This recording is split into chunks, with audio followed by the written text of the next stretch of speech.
আমি একটি কথা বলতে চাই, আন্দোলন আসবে, আন্দোলন যাবে, কিন্তু এই আন্দোলনের পিছে জামাত শিবিরের বড় হাত, সেই হাতকে আমরা ভেঙে দেব।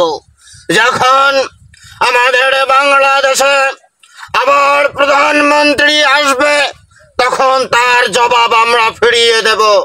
আমি ব্যর্থ সভাপতি সাদ্দাম হোসেন, আমি বলে দিলাম, এর আগত আতিকা বিনতে আমাদের নেত্রী যে নারী সেক্রেটারি, সে বলেছিল 7 মিনিটের ভিতরে আমরা বাংলাদেশ পরিষ্কার করব। সেই বাংলাদেশ কি হইল? লাস্টের রাজনীতি। আমরা 7 মিনিটে আমরা দেশ থেকে ফালাইলাম এবং দেশকে খালি করে দিলাম।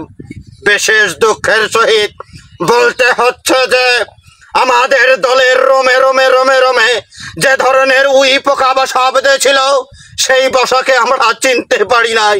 সেই জন্যই বাংলার মানুষ আমাদেরকে বাংলাদেশ থেকে জুতে পেটা করি বিদায় করে দিতে, তারপরেও কিছু বলি নাই। সংগ্রামী সাথীরা, অনেক সহ্য করেছি। সেই বঙ্গবন্ধুর আমল থেকে আমাদের জাতির পিতাকে কিভাবে অজস্র মেরে ফেলা হয়েছিল বন্ধুরা, তারপরেও আমরা যখন ক্ষমতায় আসলাম, আসার পরে আমরা অনেক হুজুরে মারি ফেলাছি। তার কারণ এই হুজুরদের জন্য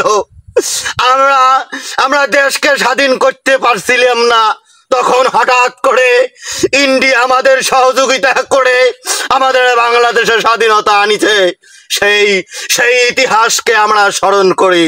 কিন্তু এখন দেখা যাচ্ছে সারা বাংলাদেশের মানুষ তারা শুধুমাত্র জামাত শিবিরকেই চায়, তারা জামাত শিবিরকেই ভোট দিতে চায়, আমাদের ভোট দিতে চায় না। তার কারণ বিগত 15 বছরে আমরা যে লেভেলের চুরি চামারি করেছি এবং দেশের টাকা অন্য দেশে পাচার করিয়ে দিছি, সেই জন্য আমাদের বাংলাদেশের মানুষ আমাদের আর চাচ্ছে না।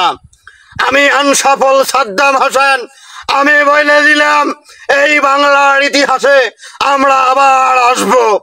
এসে কি করব? মানুষের দাঁড়ে দাঁড়ে গিয়ে সরিষার তেল নিয়ে দোয়াবো, দয়া দয়া ভোট নেব। নেওয়ার পরে আমরা প্রতিশোধ নেব। বন্ধুরা, সংগ্রামী সাথীরা, আমার একটি ভালোবাসার মানুষ ছিল আতিকা রহমান, আতিক বিনতে। তাকেও দেশ থেকে পালিয়ে যেতে বাধ্য হয়েছে তিনি, এবং অনেক মেয়েরা তাকে চুলের মুঠি ধরে তাকে অনেক মেরেছে। আমি কিছুই বলতে পারি নাই। সংগ্রামী সাথীরা, ভালো থাকবেন, সুস্থ থাকবেন।